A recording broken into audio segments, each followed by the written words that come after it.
إن الحمد لله نحمده ونستعينه ونستغفره ونعوذ بالله من شرور أنفسنا ومن سيئات أعمالنا من يهده الله فلا مضل له ومن يضلل فلا هادي له وأشهد أن لا إله إلا الله وحده لا شريك له وأشهد أن محمدا عبده ورسوله صلى الله عليه وعلى آله وصحبه أجمعين أما بعد Assalamu alaikum wa rahmatullahi wa barakatuh. Nous sommes aujourd'hui dans le cours numéro 1 de la matière la jurisprudence du programme études islamiques.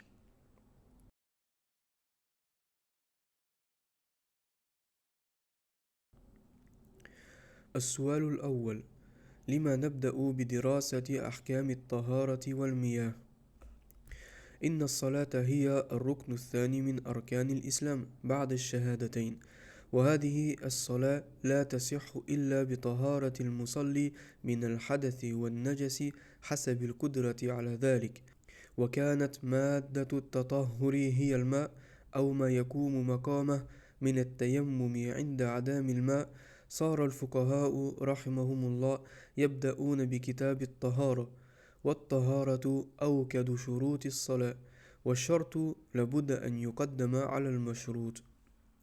Question numéro 1. Pourquoi nous débutons par l'étude des règles de la purification et de l'eau? Certes, la prière est le deuxième pilier de l'islam, après les deux attestations de foi. Cette prière ne peut être valide que si le prieur s'est purifié de l'état d'impureté et des impuretés en général, en fonction de ses capacités à le faire. La source de purification est l'eau, ou un substitut comme le tayammum, lors de l'absence de l'eau. C'est à partir de là que les savants de la jurisprudence ont décidé de commencer par le chapitre de la purification. La purification est la plus formelle des conditions de la prière, et la condition, yani la purification, doit impérativement passer avant celle qui est concernée par cette condition, c'est-à-dire la prière.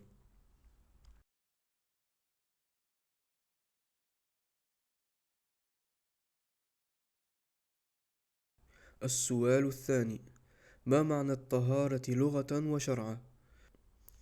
معنى الطهارة لغة النظافة والنزاهة عن الأقذار الحسية والمعنوية ومعناها شرعا ارتفاع الحدث وزوال النجس.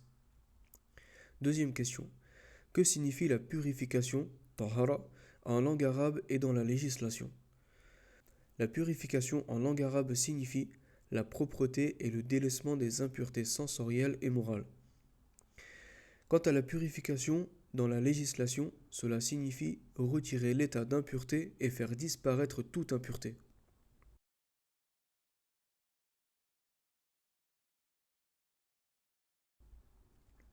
السؤال الثالث كيف يحصل ارتفاع الحدث؟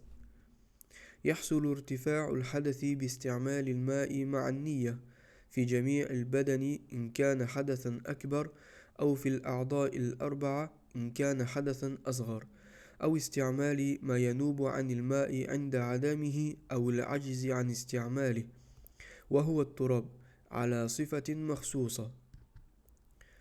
Question numéro 3. Comment pouvons-nous enlever l'état d'impureté? Nous pouvons enlever l'état d'impureté en utilisant l'eau tout en mettant l'intention, sur l'ensemble du corps s'il est en état de grande impureté, ou sur les 4 membres, c'est-à-dire les mains jusqu'au coude, les pieds jusqu'aux chevilles, mais aussi la tête, comme nous allons le voir dans le chapitre des ablutions, Inch'Allah. Et ce, s'il est en état de petite impureté.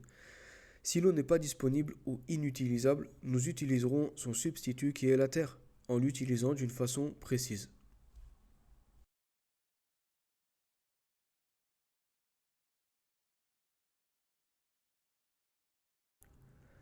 Les points importants que nous tirons de ce cours. Premièrement, la purification est la plus formelle des conditions de la prière. Deuxièmement, la source de purification est l'eau ou un substitut comme le tayammum, c'est-à-dire l'utilisation de la terre lors de l'absence d'eau.